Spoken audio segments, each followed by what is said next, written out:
this is Kirsten. And Josh. And we're living RV'in. And we just wanted to bring a quick video in and show you guys a backdrop from our campsite here at Craggy Wash. We're in Lake Havasu, Arizona, where the weather is a nice low 80 degrees. It's a little cloudy today. The clouds rolled in, made a little overcast, cooled it down nicely. Good for temperatures, bad for the solar. So it looks like we'll probably be running the generator tonight. So we've been boondocking here since Friday, so this coming Friday will be 1 week. We were fortunate enough to meet our, I guess you'd say, I've been calling them YouTube idols, but I don't know.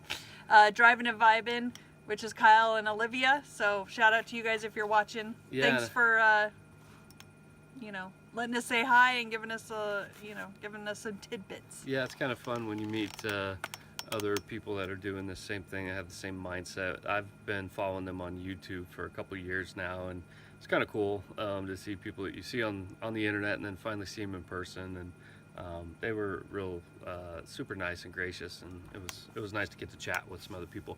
When you're doing this lifestyle too, one of the things we found is if you don't know a lot of people in the area that you happen to be traveling in, it's hard to meet people and to make connections with people. Although we have met some great people along the way. Some of the nicest people are RVers, but it's harder to meet people when you're boondocking kind of out in the middle of nowhere.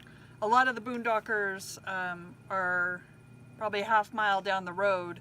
We just kept going up a little, and we're kind of in this little area by ourselves. So. But I like it that way. I mean, when you do this kind of camping, you want, you know, it's called dispersed camping for a reason. It's nice to be dispersed and not right on top of your neighbors. So. It's been fun hanging around Lake Havasu. It's a really cool town.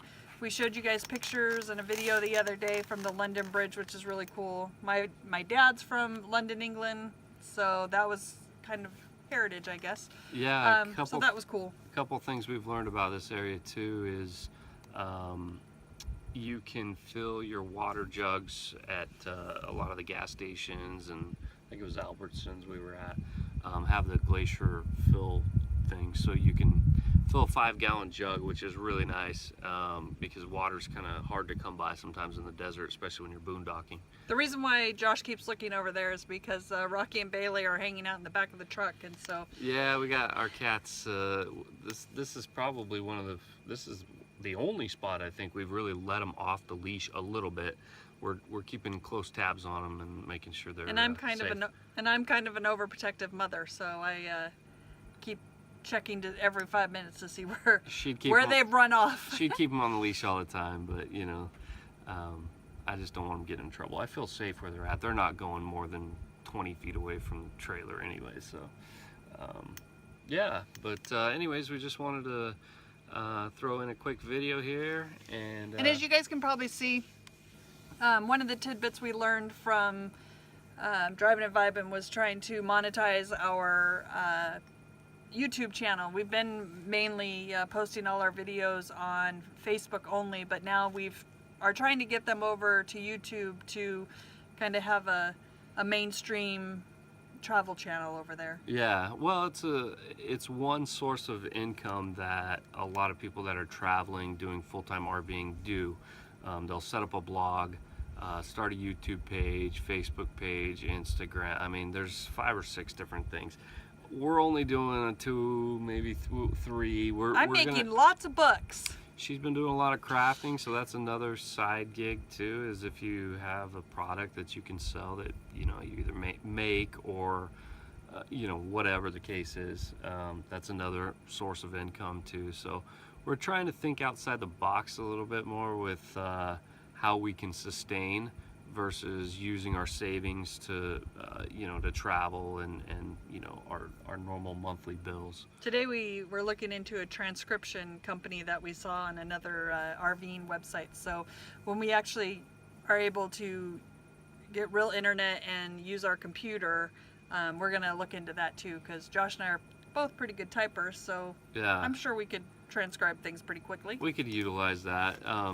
The catch is when you're RVing too is the internet availability and cell phone reception. Where we're at, because we're deeper into this canyon where Craggy Wash is, we're 2 miles in.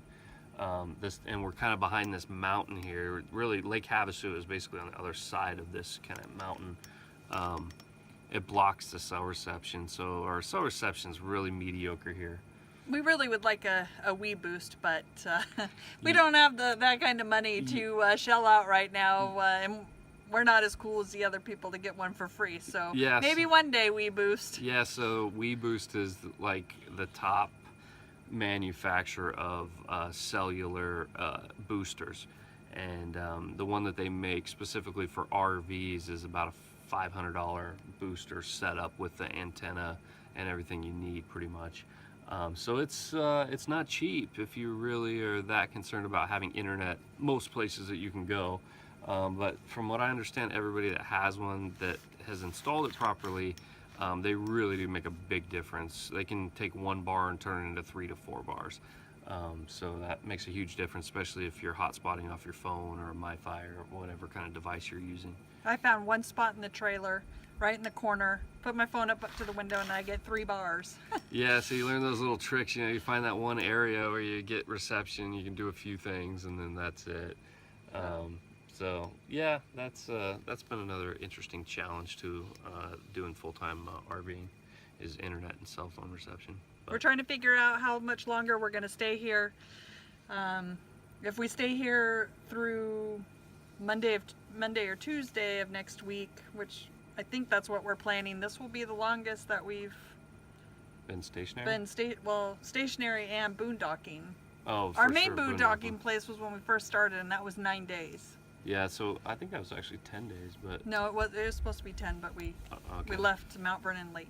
So the longest we've gone with no hookups has been 9 days. And we did have to add water during that time. We were super conservative with the gray tanks. We took showers during that time, but we also had my mom and Jeff staying at the resort, so we went over there and used the pool and took showers there too. So that we have no pool and we have no resort this time. Yeah, well, we just went swimming though, right? I mean, we were just at a resort before we came here from Laughlin. And I think the swimming pool, the Lake Havasu swimming pool, might be open this weekend, so maybe we could go hang out there. Oh, really? I think it's under construction, but on the weekend it's open, so we'll see, maybe. Okay. But Lake Havasu, the downtown's really clean. They've got a nice hiking trail around there, or, you know, biking or whatever you want to do. Great dog park. Yeah, nice fenced dog park, and they had big... Not that we took the cats there. No. And they had big 55-gallon drum trash canisters scattered all throughout the public parking area, which is really nice when you're boondocking, to be able to find, you know, garbage, somewhere to throw away your garbage, because pretty much, I mean, that's one of the biggest challenges, I think, of boondocking is what do you do with your garbage? And you've got to be sparing with, you know, how you compact things and where you put it, because it's real easy to have a bag of garbage a day, you know. Yeah, it's crazy how much garbage you create. And, you know, especially with pets, you've got their waste to deal with. And we don't get a recycle, so everything right now goes in the garbage. Yeah, it's funny, coming out of Oregon and the Northwest, they recycle everything. But in other areas, they're not near as, you know, conscious of the environment and recycling, so you just got to throw it away, unless you want to run around to 10 different places to try to recycle things, which nobody's going to do. So, yeah, so garbage is a big one. Garbage and water have probably been our 2 biggest challenges. The water thing we pretty much got figured out. Yep, thanks Driving and Vibing again. Yep, Driving and Vibing gave us a tip on that, and garbage we figured out pretty much the first day. You know, we always try to do that whenever we go to a new area and we're driving around, we're getting gas, groceries, all those kind of things, is we look for garbage, you know, garbage that would be available if we're going to be boondocking in the area. You know, that kind of a thing. It's helpful. So I think we gotta call this routes, because one of the cats disappeared, and I'm not sure where he's been. He's been disappeared for quite a while. Let's take them over. Let's take them with us, and they can say hi to Rocky and Bailey. We'll show you guys our campsite too. So here's our campsite, and Bailey's hanging out in the back of the truck on my tool bag. Say hi, Bailey. There's Ricky. Say hi, bud. Say hello. All right, where's Rocky? There's Rocky. And here's the other one. All right, he's just on the other side. He's just hanging out. So yeah, so let's come out here and we'll give him a little bit more of a tour. So here's our campground, our campsite all Our to campsite, ourselves. yeah. We'll walk you guys out to the road here so you can see. I'll turn it around on me so you can see where we're at. So this is the main road coming in, comes in from this direction, and we have can't really see him there, but there's one truck camper way up there that we've got within eye shot of us. And then here's our campsite. Back to the road, and yeah, so we've got lots of privacy here. Oh, one of the cats is gonna come over and say hi too. He sees us walking over. The only thing I will warn people if you're coming into this area is there's and somebody else left a review about this online, is there's a lot of nails up here, and so be careful with where you park. Scout it out first. The reason I say that, I'm going to take you over, I'll show you this pile that I found.